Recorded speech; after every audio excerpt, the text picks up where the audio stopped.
Don't be a wimp. Watch and comment on Jim and Frank's Thursday Throwdown. Welcome, Jim, to a Thursday Throwdown. Yeah, we're gonna throw down with some Bon Jovi. Bon Jovi. Were you a big Bon Jovi fan? I was a skinny Bon Jovi fan, not really a Okay, big Bon Jovi fan. gotcha. Uh, we're gonna do the debut record, Right? and we're gonna put that up against their monster, Slippery When Wet. Slippery When Wet, the Desmond Child record. Yeah, four Desmond Child co-written songs on that album, although not all of those were singles. No. Bruce Fairbairn produced and mixed by Bob Rock. Mixed by Bob Isn't that Rock, crazy? which yeah, interesting that he did the mixing, not the producing. I don't know if he was really doing a lot of producing yet. This was what, 1986. Seems like it. He was becoming a producer. If he maybe he's still getting his feet wet or something. Yeah, I would have to go back and kind of, Yeah, check that out. Now, yeah. the first record, 1984, Runaway, was recorded with studio musicians. Tim Was it? Pierce, yeah, he didn't have a Yeah. band yet. Tim Pierce is a guy I follow on YouTube. He is a session musician.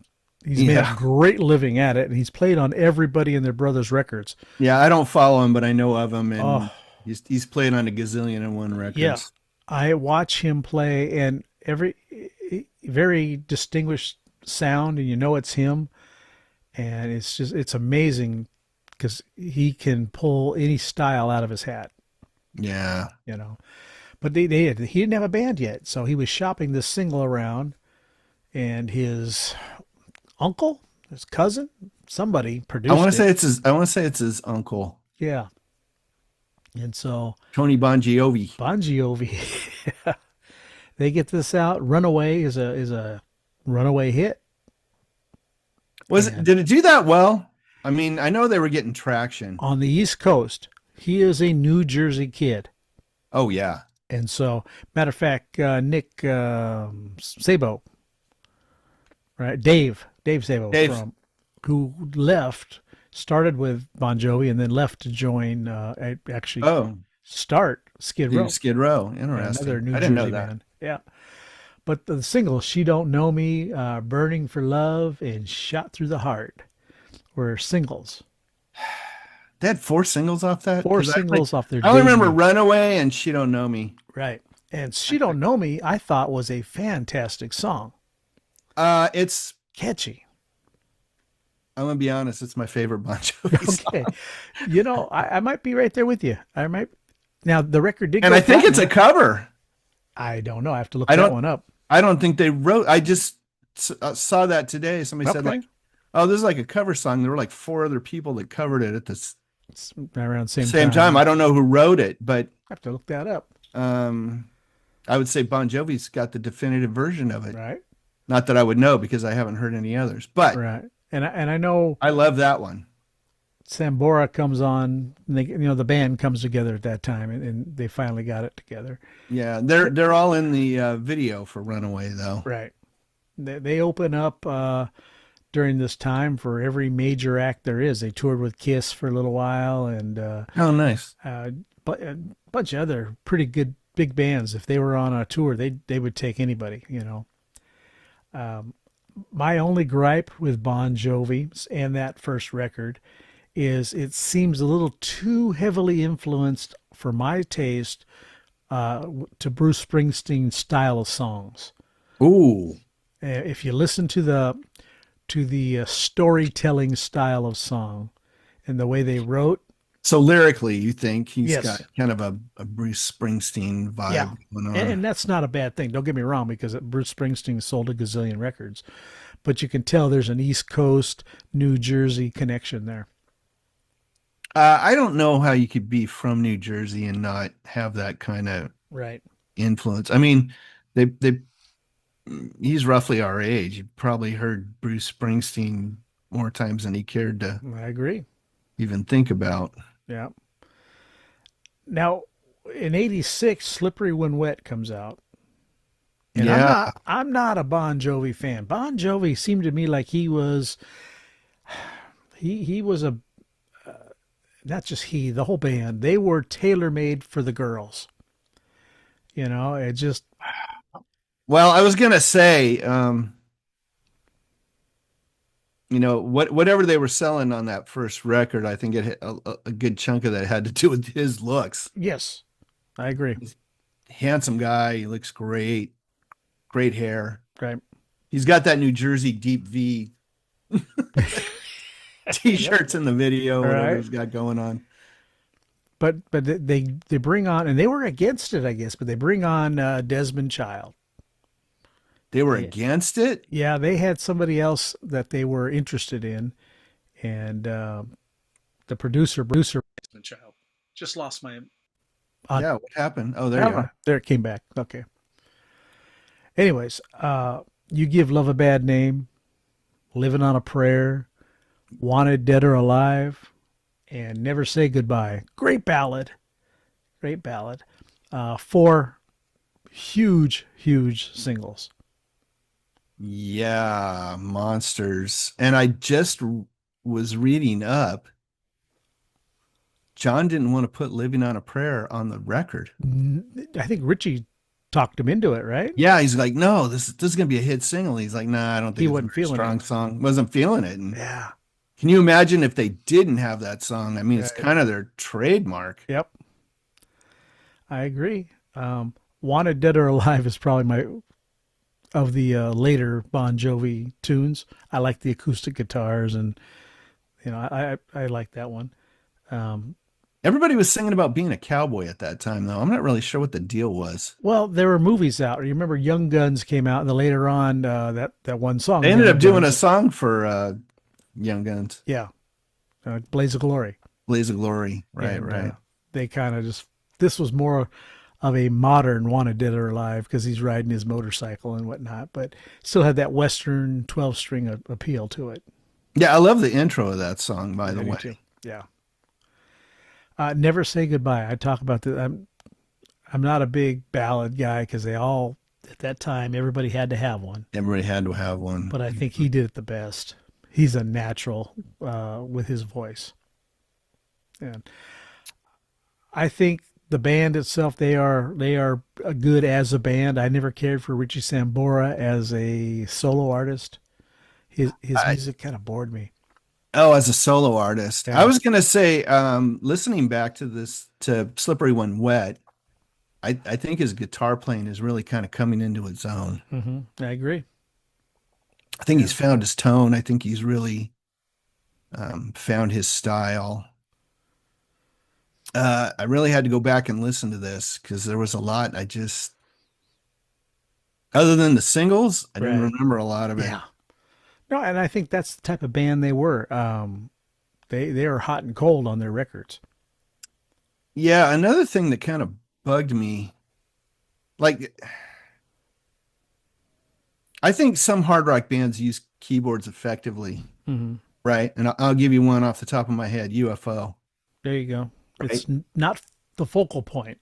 It's It's not the an focal point. accompaniment, right? I'm trying to remember what the fourth song is. Social Disease. Okay. Um, it's got all these horn parts in it, Yeah, and to me, the song has a great riff, and to me, they just kind of neutered it by putting all the horn parts in I it. agree. Didn't do it for me. Yeah. Well, they obviously progressed from their first album until their third or fourth. I think maybe my second favorite Bon Jovi song is "In and Out of Love" off of 1700 Degrees Oh, Fahrenheit. there you go. Yeah. To me, that's a good hard rock song. Is that another Desmond Child I pen don't think tune? so. I don't think he started working with them until Till this one? "Slippery When Wet." Okay. Yeah, I think you're right. Okay. Well, I tell you what, like I said, never saw them live, never really got into them. They were an MTV band to me. I saw them in their videos, and they looked like they're having an awful lot of fun. Yeah, I mean they're a solid band. Mhm. To me though, I went back and listened to the first record, and everything on the A side is pretty good. Everything on the B side was just kind of run of the mill, no super Right. strong hooks or anything. There's stuff on that record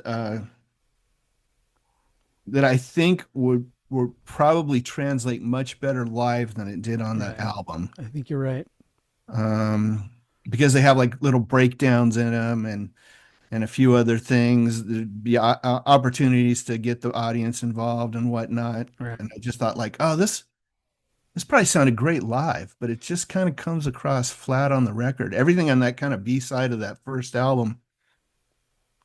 And there's a chunk of stuff even on the second album that I just feel like, or on Slippery. Yep. Slippery, that falls a little flat for me. Right. And we'll just touch on the album cover. The original album cover was released in Japan for a while. All it was a wet T-shirt, a girl with a wet T-shirt, and the record company refused to release it.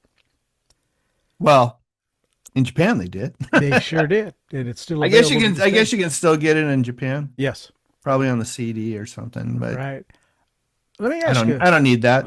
It didn't help the songs at all. No, it sure didn't. Let me ask you this: when you're talking about the side two of the debut, do you think they consciously know, whoever's doing the sequencing, that side two is weaker than side one? Is that on purpose? Or do you think it just happens that way? Because it sure seems like it happens a lot.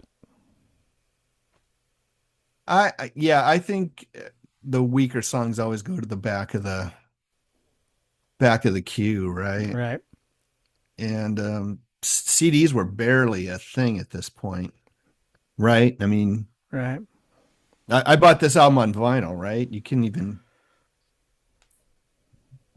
CDs were like coming down the road, right. right? So I think everything kind of moved to the B side of the record. Gotcha. It just seems Seems odd. like a lot of production happens that way. Yeah. And I just wonder if the band's listening to it and all of a sudden, hey, there's side two. And it's like, thought we had better songs. Now that Oh, I'm well, listening back to them, yeah. Yeah, I yeah, don't think any band can listen to their own music objectively anyways, because yeah, I think that's tough. they think every song's a hit. So I don't think anybody. Interestingly, they picked Bruce Fairbairn because of the work he had done with Black and Blue. Right. He had just come off of that record with them. John Bon Jovi heard that record and said like, "Oh, this is the guy we need." This is And the sound we want. Yep.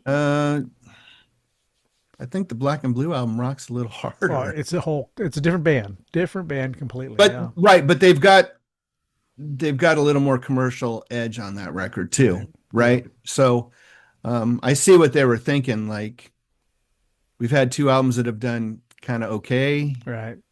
How do we get to the next step, right? We bring in Desmond Child and we get somebody who's got like a little more commercial A sound little more for us. appeal to it. Yeah. Well, let's get down to it. We have the debut, and then we have Slippery When Wet. Which do you think is overall the better record? Overall better record, Slippery as is produced better. They're a better band at this point, Right. right? They're tighter. I think they've found what they want to really sound like. A little too keyboardy for me, Right. and I I wouldn't let those horns near my studio. But um, I'm gonna say the same. Slippery When Wet would have to be probably just a smidge above the debut for me. I do like the even though it's songs. packed with more singles, It is. It is. But they're bigger. Everything is bigger on this record. everything is bigger. Yeah. And And and listening to it, I just thought like, wow, the production is really a jump from the it, debut, it was. I and agree. it's mixed better, And it's right? only And maybe that's the Bob Rock effect right there. But could be. It's only 2 years apart. It shouldn't be that different. But it just goes to show who's behind the console. Because The songs are strong. Like I said, I'm not a big Desmond Child fan. Every one of his songs, you can tell pretty much right away from the first go his style, and He's got the golden touch, though. Yes. I mean, it's not your thing, but man, he speaks to the masses. Well, I'll tell you what. I said the same thing about Phil Collins when he was running crazy for a while there with his solo career. It was a formula that he knew and he stuck to it. Sure. It didn't do anything for me, but millions of other people thought differently. Hard to argue with success. And I know Absolutely. people who love those Phil Collins records. Yeah, I hear you. But like I said, I listen to Desmond now, and you can tell almost every song and every band he's written for. Yeah. So if I had to pick one song, She Don't Know Me. Mm-hmm. But as a package for the album, I'm going to go Slippery When Wet. There it is. Well, let's be a knockout and go Slippery When Wet. Okay. All right. Let's do it. What about you guys listening and watching? Slippery When Wet or the debut of Bon Jovi? Let us know. And I challenge anybody to name any other song other than those two singles. Take a sip of water. Yeah. I agree. All right, Jim, you catch your voice, let that frog go, and we'll get out of here. See you next Thursday.